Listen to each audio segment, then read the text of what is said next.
I always thought love was a luxury I couldn't afford. Not when my daughter, Chloe, depended on me for everything.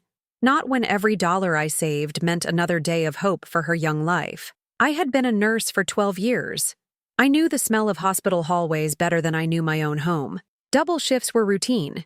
Getting 5 hours of sleep a night was a privilege.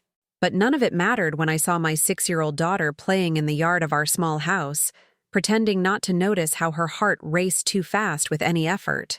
Chloe's congenital heart disease had been detected at birth. For years, we were able to manage it with medication and regular doctor's visits. But now, at 6 years old, her condition was deteriorating rapidly. Her tiny heart couldn't pump enough blood. The doctors were clear. Without surgery, she wouldn't live past 8. "Mommy, why are you always sad?" she asked one Saturday afternoon, her big, curious eyes staring at me as we colored together. "I'm not sad, my love. Just tired from work." It was a lie. I was terrified. $500,000. That was the price of the experimental surgery that could save Chloe. In the U.S., only a few clinics performed the procedure, and even with all my medical experience, I knew our financial situation made it impossible. Our health insurance had rejected the case because it was considered experimental. My family had helped with what they could, but it wasn't even close to what was needed. I sold raffle tickets, cleaned houses on weekends, and took every extra shift available. In 1 year, I had managed to save only about $5,000. It was like trying to empty the ocean with a spoon. It was a Tuesday night, after a 16-hour shift, that everything changed. I was at the bus stop when my phone rang. It was an international number. "Is this Olivia Santos?" "Yes, who is this?" "My name is Adam Miller. I'm an international contract liaison. I'd like to talk to you about a work opportunity abroad." My first reaction was to hang up. Scams involving work overseas were common, but something in his voice made me hesitate. "What kind of work?" "It's better if we talk in person. The proposal is unusual, but completely legal and very well compensated. $500,000 US. My heart pounded. $500,000. Exactly the amount I needed for Chloe. 2 days later, I was sitting in a fancy cafe in downtown Miami, watching a man in a pristine suit stir his coffee as if he were about to propose something that would change my life forever. "Ms. Santos, I'll be direct. I have a client who needs to get married within the next 3 months to fulfill a testamentary requirement. He is an Arabian sheikh, a billionaire who resides in Dubai. He's looking for a wife who can keep up appearances for exactly 12 months. I choked on my coffee. "Excuse me, are you suggesting I marry him?" "Yes. By contract. It is not prostitution or anything illegal. It's a real registered marriage, but with a fixed term and specific rules." My mind was spinning. Contract marriage? Did that really exist? Adam continued, his voice calm and professional. "The payment is $500,000 US, transferred in installments during the contract period. At the end of the 12 months, you will amicably divorce, and you will return to the U.S. with the money." "Why me? Why a U.S. nurse?" "My client has specific criteria. He wants someone without complicated family ties, without ambitions to remain in the region, and with a suitable appearance for the social world he inhabits. Your profile was selected from hundreds. Without complicated family ties. If he only knew about Chloe." Just to make sure you keep getting our stories, subscribe to the channel, give this one a like too, and tell me in the comments where in the world you're listening from. What are the rules? Simple.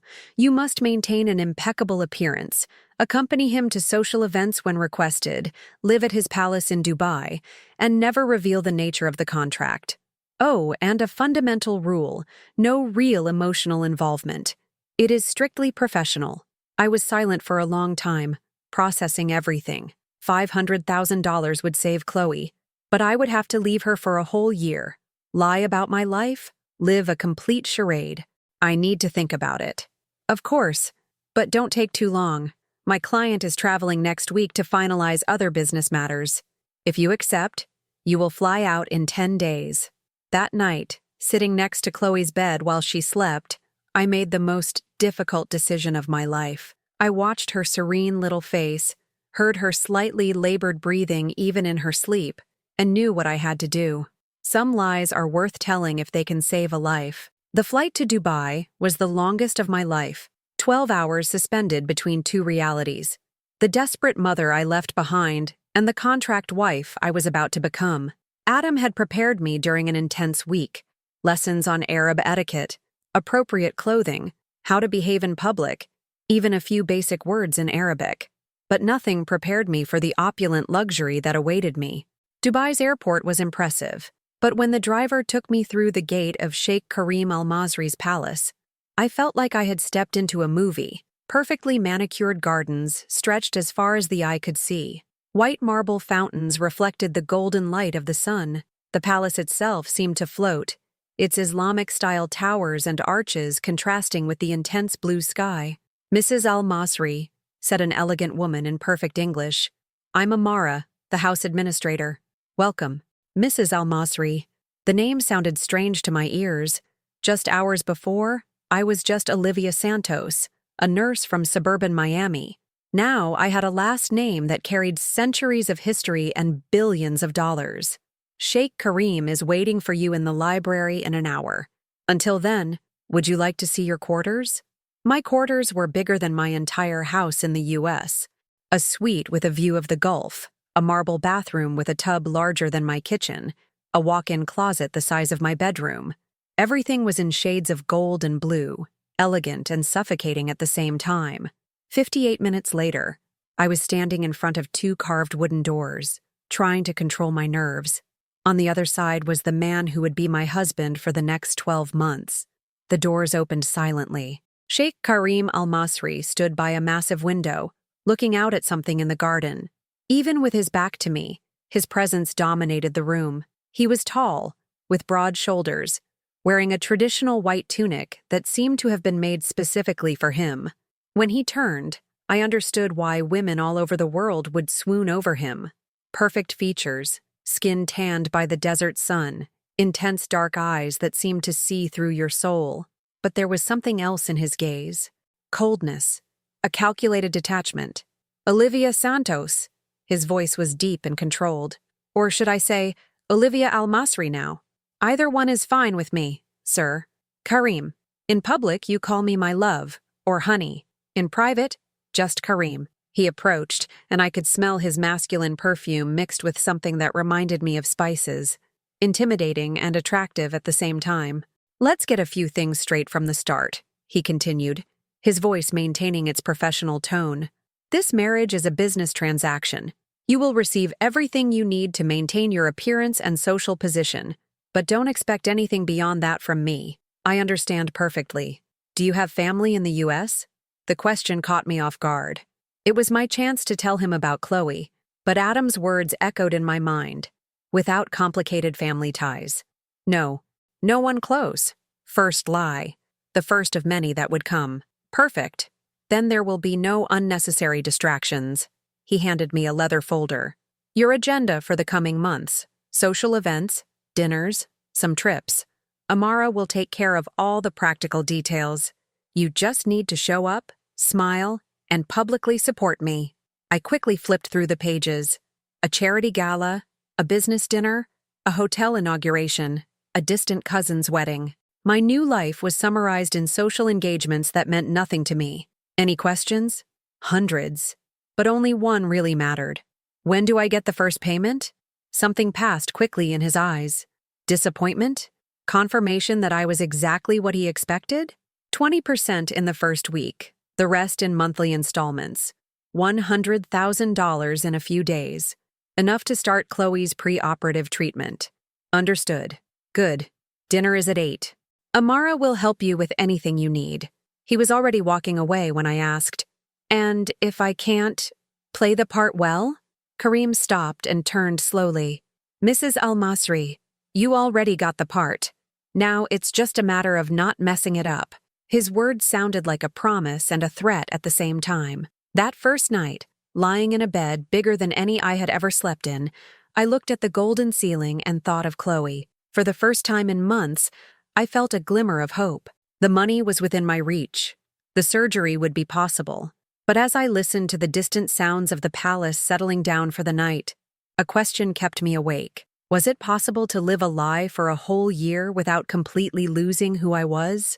Downstairs, Kareem was probably having the same thoughts about our strange union. Two strangers united by necessity, faking a love that didn't exist, counting the days until they were free of each other. At least that's what I thought at the time. The first few months as Sheikh Kareem al-Masri's wife were a strange mix of extravagant luxury and deep loneliness.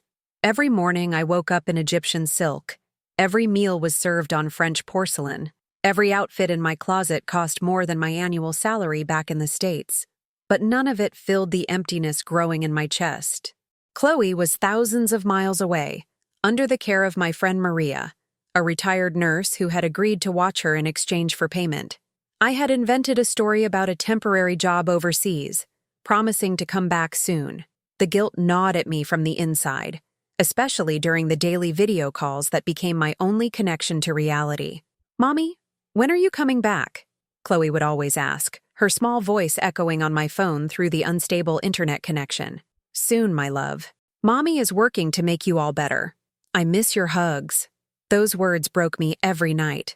Kareem and I developed a strange routine.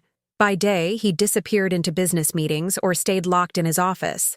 I wandered through the immense palace, read in the library, walked through the gardens, or took Arabic lessons from a private tutor he had hired.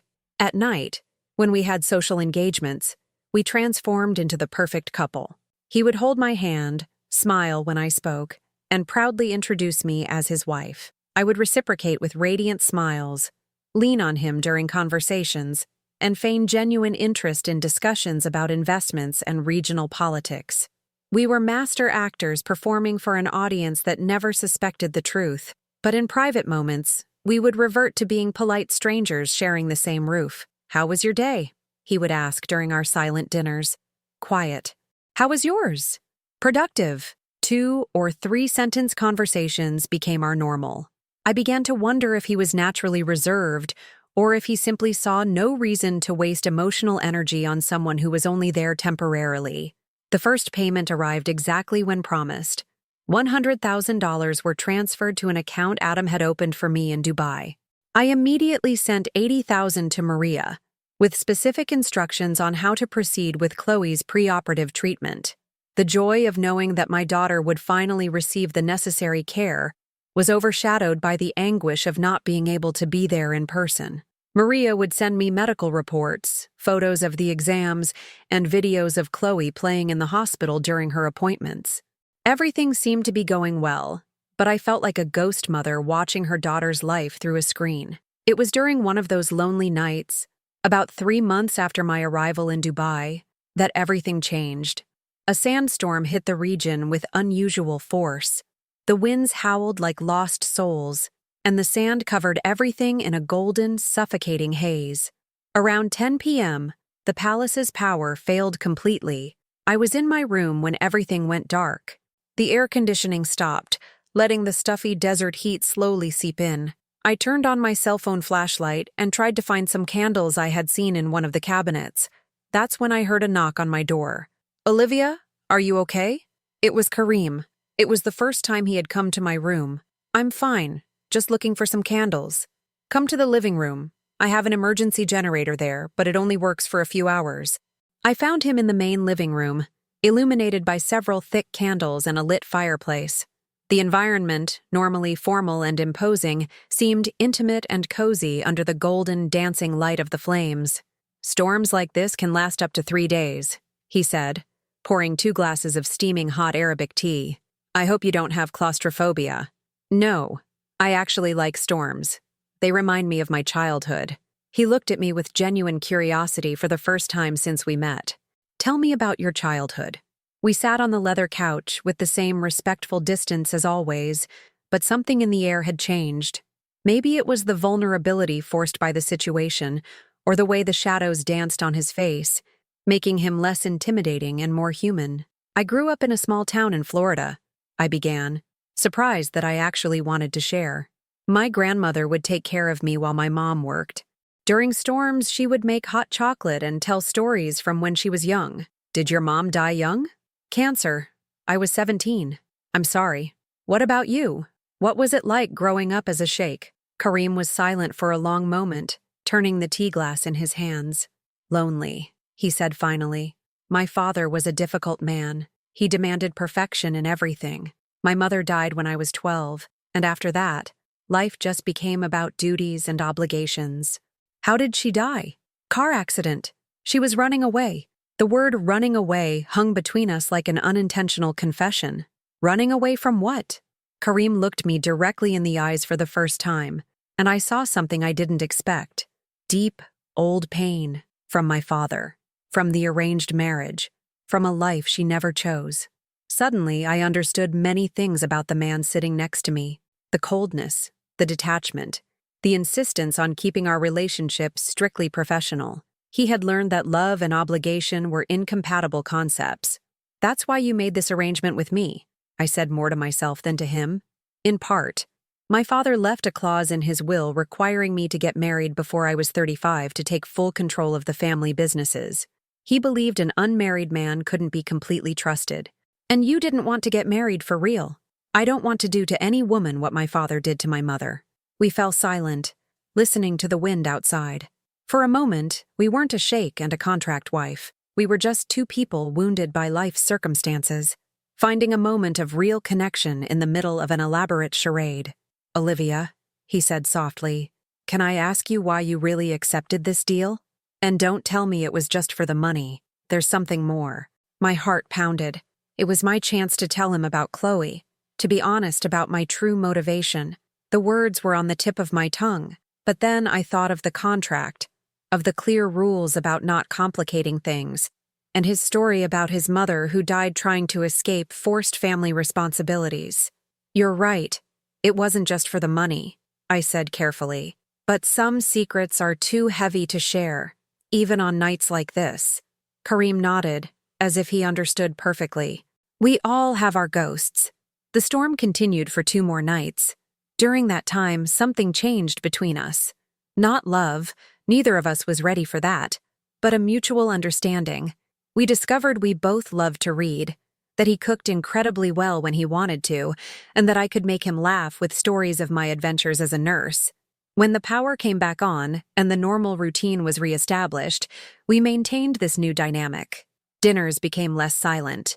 He started asking me about my books, and I discovered that behind the cold facade was an intelligent, thoughtful, and surprisingly gentle man. But I still carried the weight of my secret about Chloe, and with each passing day, telling the truth became both more difficult and more necessary.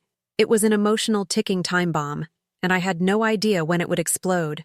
6 months had passed since my arrival in Dubai when I realized I was in dangerous territory. What had started as a cold business transaction was turning into something I hadn't foreseen: real intimacy. Kareem started including me in aspects of his life that were clearly not part of the original contract. He would take me for morning walks through the private gardens, share business concerns during our dinners, and even taught me a few Arabic words outside of my formal lessons. Habibi, he said one morning, smiling as I struggled to pronounce a complicated phrase. It means, my love. Maybe it will be useful in public.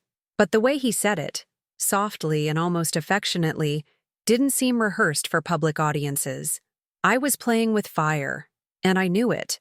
The worst part was that Chloe was improving. Her medical appointments showed significant progress with the preoperative treatment. Maria would send me videos of her playing with more energy, running short distances without getting winded. We finally had a date set for the surgery. In 2 months. Mommy, you look different, Chloe observed during one of our video calls.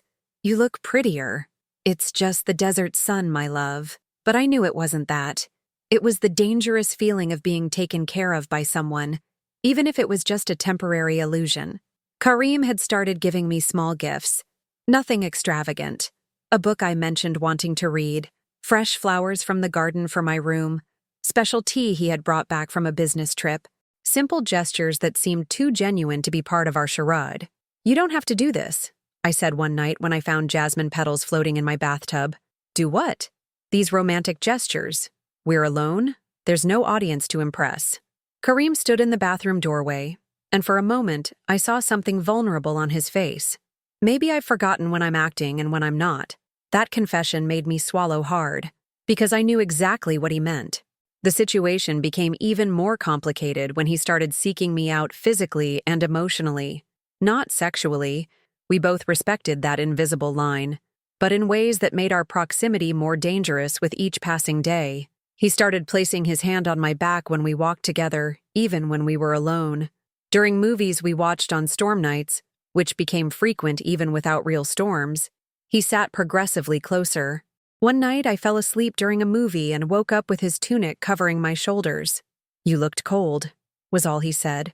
But it was on a Thursday afternoon that everything almost fell apart. I was in the garden, as I always did after lunch, trying to enjoy the few moments of breeze before the scorching afternoon heat. My phone rang. It was Maria, calling outside of our usual time. "Olivia, I need to talk to you urgently." My blood ran cold.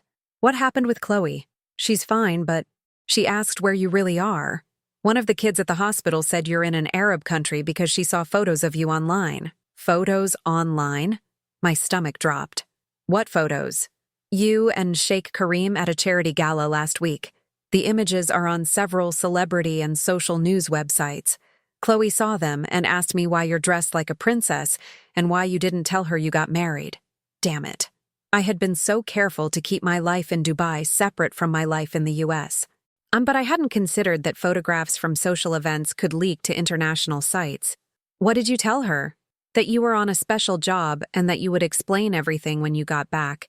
"But she's not a little kid anymore, Olivia. She's asking difficult questions." After I hung up, I sat in the garden for hours, my mind racing in circles. How could I explain to Chloe that her mom had married a stranger for money? How could I justify having lied about everything? And worse, how could I explain that I was starting to have real feelings for a man who had no idea she existed? "You look upset." Kareem had approached silently, his presence immediately comforting and alarming at the same time. "Just tired." "Olivia." He sat down next to me on the marble bench, close enough for me to feel his body heat. "Over the past few months, I've learned to recognize your expressions. This one is not of tiredness, it's of fear." I looked at him, this man who had become so important in my life without me realizing it. His genuine concern almost broke me completely. "We all have our ghosts, remember?" I said, echoing his own words from the night of the sandstorm. "Yes, but some ghosts need to be exorcised before they destroy the present."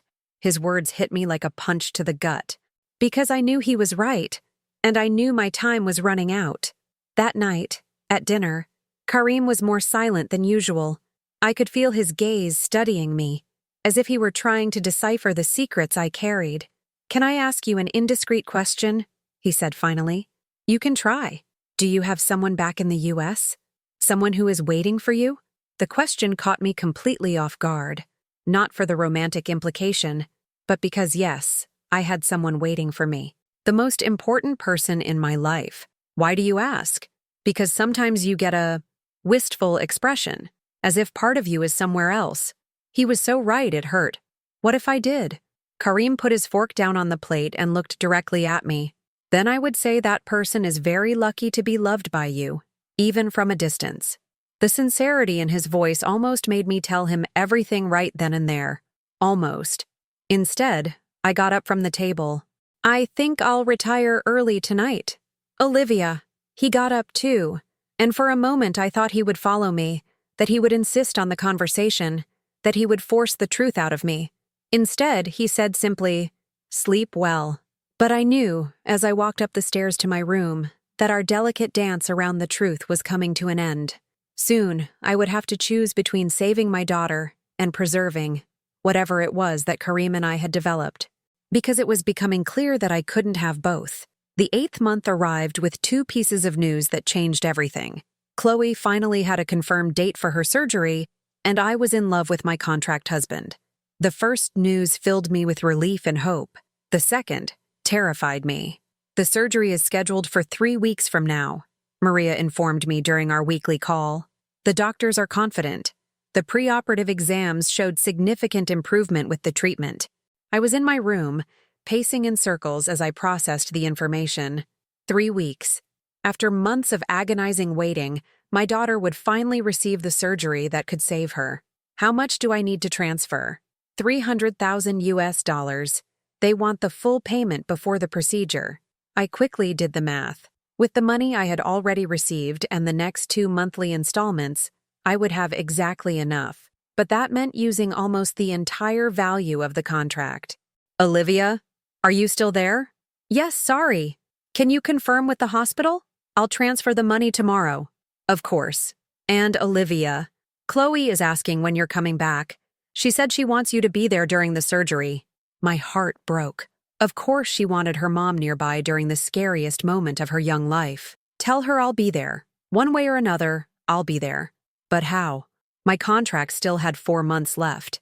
Leaving Dubai now would mean breaking the agreement and losing the rest of the money. More importantly, it would mean devastating Kareem, who had trusted me to fulfill my part of the deal. That night was one of the worst of my life. Lying in bed, staring at the ceiling, I tried to find a solution that wouldn't destroy anyone in the process. Could I tell Kareem everything? Explain about Chloe? Beg him to let me travel back to the US? For the surgery? He was a good man. I had discovered that in the last few months. Maybe he would understand. But then I remembered the clear rules of the contract. No complicated family ties, no personal drama. I had lied from day one. How would he react to discovering that our entire foundation had been built on a lie? And there was another problem, one I could barely admit to myself. I didn't want to hurt him. In the past few months, Kareem had become more than an employer or a contractual partner. He had become important to me, very important. The next morning brought a surprise that complicated my situation even more. Kareem was waiting for me in the dining room with freshly brewed coffee and a strange expression on his face. "Good morning," he said, but his voice had a formality I hadn't heard in months. "Good morning. Is something wrong? Please, sit down." My stomach clenched. The tone was the same he had used at our first meeting in the library. "I received some interesting information last night," he continued, placing a tablet on the table between us. "My accountant informed me about substantial transfers from your account to the US regular transfers, always for the same amount, always to the same person." My blood ran cold. I had been so careful, but I hadn't considered that he could monitor my financial transactions. "Kareem, I can explain." "Can you? Because according to my accountant, you transferred almost all the money you've received so far to a certain Maria Santos. Your sister, perhaps? That family you said you didn't have?" The coldness in his voice cut me like glass. The caring man of the past few months had disappeared, replaced by the distant Sheikh I had met on the first day. "It's complicated. Uncomplicate it for me." I took a deep breath. It was now or never. Maria is taking care of my daughter. The silence that followed was deafening. Kareem stared at me as if I had slapped him. "Your daughter?" "Chloe. She's 6 and has congenital heart disease. She needs a surgery that costs $500,000. That's why I accepted this contract." "You have a daughter." It wasn't a question. It was a statement of shock. "Yes. And you lied to me from day one." "Kareem, please, let me explain." "Explain what?"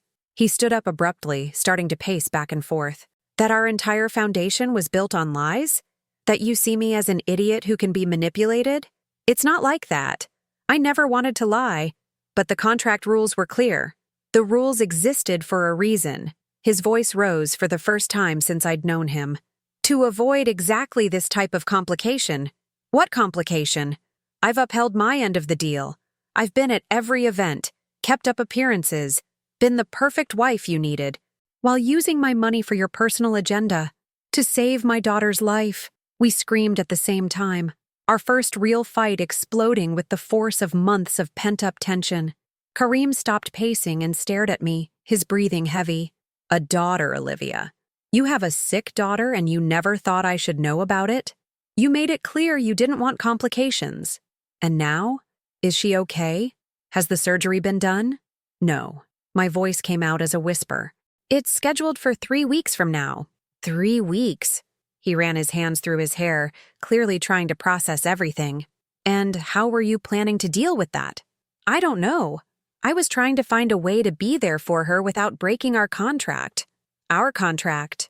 He laughed, but there was no humor in the sound. "Do you think we still have a valid contract after I've discovered it was built on lies?" Fear completely took over me. "Kareem, please. I know I made a mistake, but Chloe needs that surgery. Stop. He held up his hand. Just stop. We were silent for long minutes. I could see the internal struggle on his face, the battle between anger, disappointment, and something that could have been hurt. You've known me for 8 months, he said finally, his voice controlled again. In all that time, have I ever given you a reason to believe that I would deny help to a sick child? The question hit me like lightning, because no, he had never given me a reason to believe that. Karim was many things, reserved, controlled, wounded by the past, but he wasn't cruel. No, I admitted. Then why didn't you trust me? Because I needed the money with absolute certainty. I couldn't risk you changing your mind or canceling the contract. And in the process, you ensured exactly that. He walked to the window, turning his back to me. I want you to leave. Karim, leave the palace. Today. I'll arrange a flight for you to the US tomorrow morning. And the contract? It's canceled. You'll receive what you've already earned, nothing more. My world collapsed. Not just because I would lose the rest of the money, although that was devastating, but because I was losing him. The man I had fallen in love with, against all odds and rules. Karim, What, Olivia? What? I wanted to say I loved him, that the past few months had been the happiest of my adult life, even built on a lie, that he had shown me what it was like to be cared for, protected, valued, but the words wouldn't come out. How could I declare love to someone who had just discovered that our entire foundation was false? Nothing, I whispered. Then we have nothing more to discuss. I went up to my room with trembling legs, started packing mechanically. 8 months of a life summarized in a small suitcase. 8 months of what could have been true love, destroyed by a necessary lie. That night, for the last time, I slept in Sheikh Karim al-Masri's palace. For the first time since I arrived, I cried until I fell asleep. The next day, a silent driver took me to the airport. Karim didn't show up to say goodbye. During the 15-hour flight back to the US, I had time to process everything I had lost.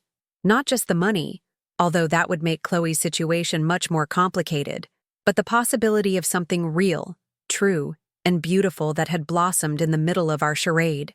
When the plane landed in Miami, I was once again just Olivia Santos, a nurse and single mother. The wife of Sheikh Karim al-Masri had been left behind in Dubai, along with the pieces of my heart.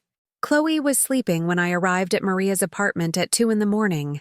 Seeing her serene little face, hearing her slightly irregular breathing even in her sleep, reminded me of why I had done it all.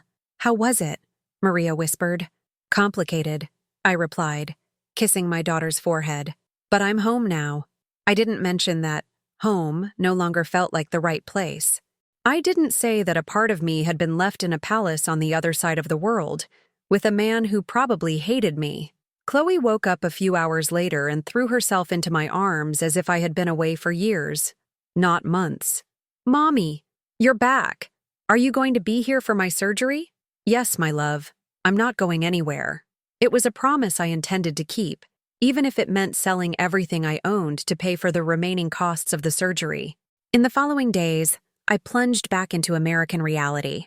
I sold everything of value: furniture, appliances, even the car I rarely used.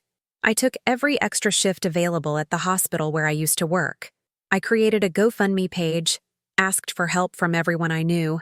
I managed to raise about $50,000, a long way from the $300,000 needed, but a start. It was on a Tuesday, 5 days before the scheduled surgery, that I got a call from the hospital. Mrs. Since you've been here with me all this time, it means you enjoy our story. So, subscribe to the channel so you don't miss the next ones. Give this one a like, and tell me in the comments where in the world you're watching from. Santos? This is the administration at Cleveland Clinic. About your daughter's surgery. My heart stopped. If you're going to cancel for lack of payment, actually, it's the opposite. The full payment was made yesterday. $200,000 transferred from an international account.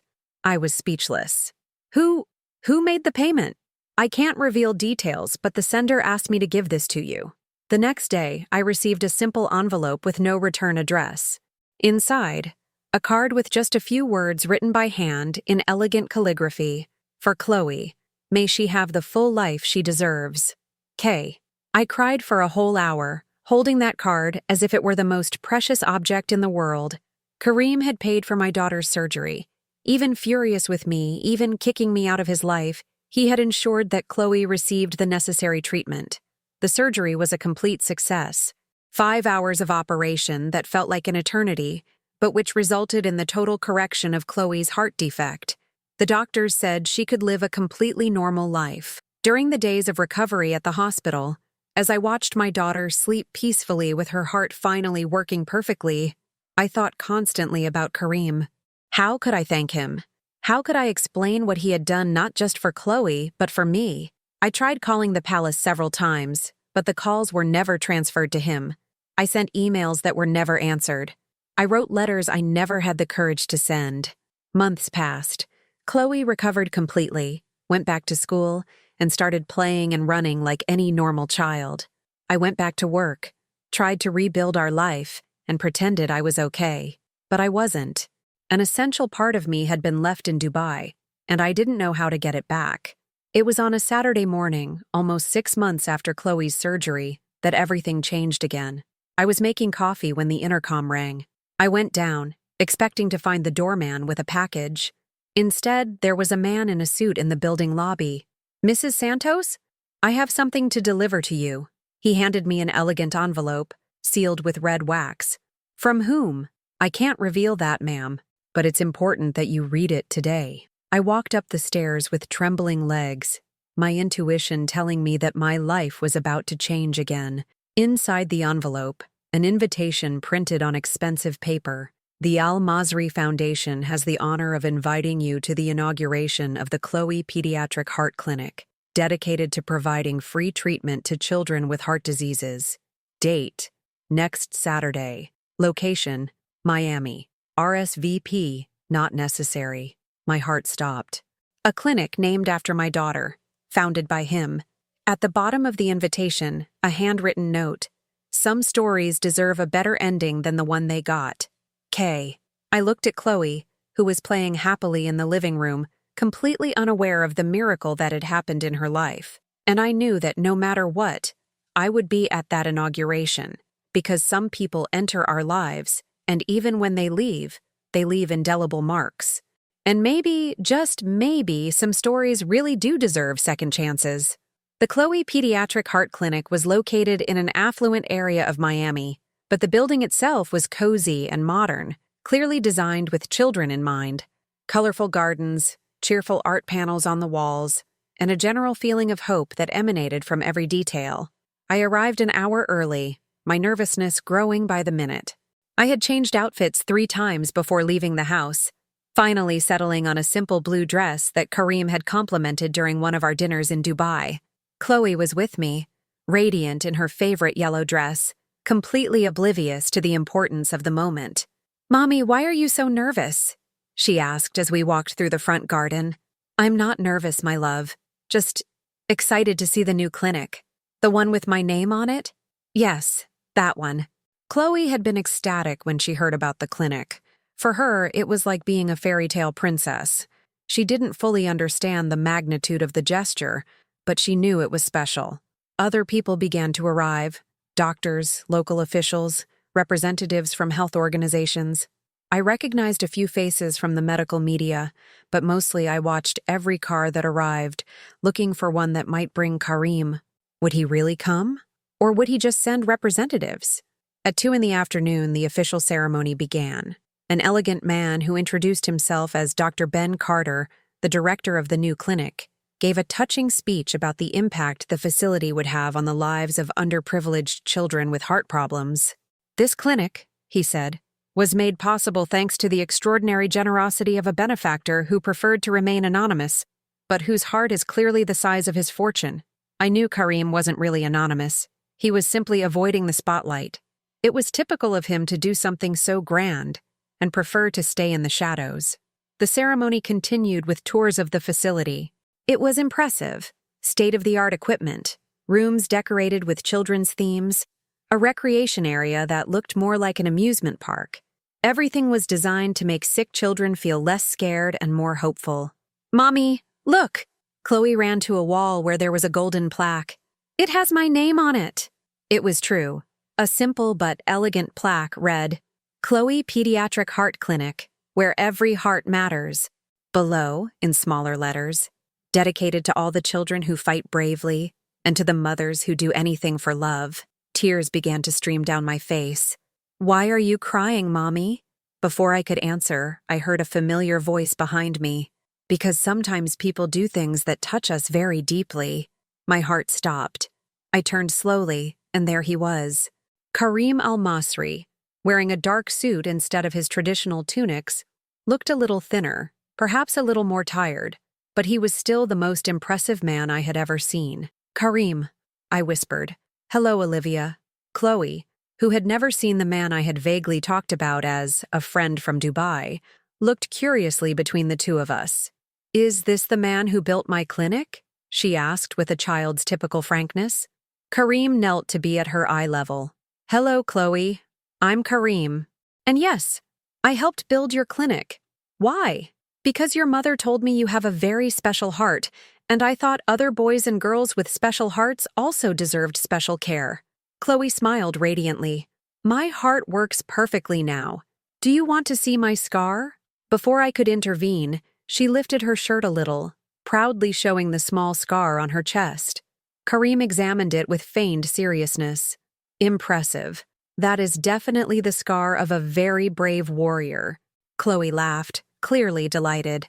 Mommy said you live very far away. That's true, but sometimes we make special trips to see important people. He stood up, his eyes finally meeting mine. Chloe, he said softly, how about you go see those goldfish in the pond? I think your mother and I need to talk. Chloe looked between us with the perceptiveness of a child who knows when adults need to talk about adult things. Okay, but don't take too long. She ran toward the small ornamental pond, leaving us alone for the first time in almost a year. She's beautiful, Karim said, watching Chloe feed the fish. She looks a lot like you. Karim, I don't even know where to begin to thank you. You don't need to thank me. Of course I do. You saved my daughter's life. You built an entire clinic in her name. I did what was right. His voice was gentle, but there was a distance in it that broke my heart. How is she? Fully recovered? Yes. The doctors said she can live a completely normal life. She can run, play, do everything other children do. I'm happy. We were silent for a moment, watching Chloe laugh as she tried to convince a stubborn fish to eat from her hand.